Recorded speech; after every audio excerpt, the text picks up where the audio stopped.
Hanggang mahigit 2 piso kada litro ang posibleng rollback sa ilang produktong petrolyo sa susunod na linggo. Pero pagkwestiyon ng ilang motorista, bakit malayo yan sa mahigit 5 pisong pinagsamang oil price hike ngayong linggo? Nakatutok si Bernadette Reyes.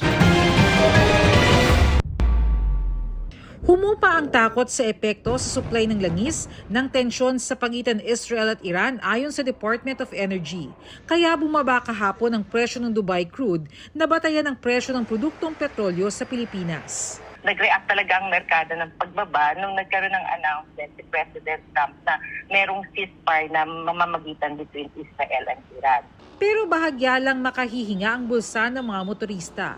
Base kasi sa 4 na araw na trading, hanggang mahigit piso sa litro ng gasolina lang ang rollback at mahigit 2 piso lang sa litro ng diesel.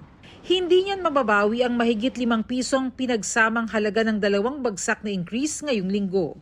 Maliit pa rin yung rollback na yan. Grabe ang itinaas, sobra. Tataas din po kasi yan. Magro-rollback lang ng parang wala rin. Kasi dahan-dahan nilang tataas din yung diesel. Pag nagtaas, malaki. Pag nagbaba, maliit. Kaya yung diesel, palobo ng palobo yung presyo. Hindi na babalik dun sa dati. Wala tayong control sa mga reason ng pagtaas or ng pagbaba. Sa ngayon, nagsisimulang bumaba, hindi man ganun kalaki yung difference. Kasi di ba ang computation natin ng adjustment for next week, itong linggo, average itong linggo nito versus the previous week. Malaki yung previous week.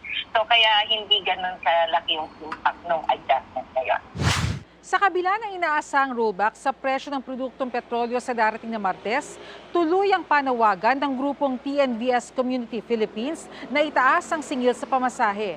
20 pesos na dagdag sa base fare ang hirit ng grupo. Anila taong 2023 pa nag-file ng petition for fare increase ang grupo at nagkaroon na ng pagdinig. Naghain muli sila ng mosyon para magkaroon ng ikalawang pagdinig ngayong taon. Ito pong rollback na sinasabi nila, hindi pa naman po talagang sobrang baba.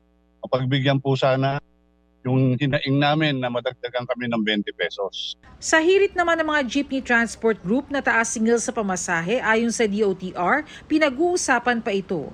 Wala pang tugon ng LTFRB kaugnay ng mga petisyon pero ayon sa DOTR, kailangan nating balansehin din yung epekto ng pagtaas ng pasahe sa ating mga commuter. Kailangan pag-aralan natin, so ikukonsulta na po natin yan sa ating economic team para makakuha tayo ng guidance. Para sa GMA Integrated News, Bernadette Reyes, Nakatutok, 24 Oras.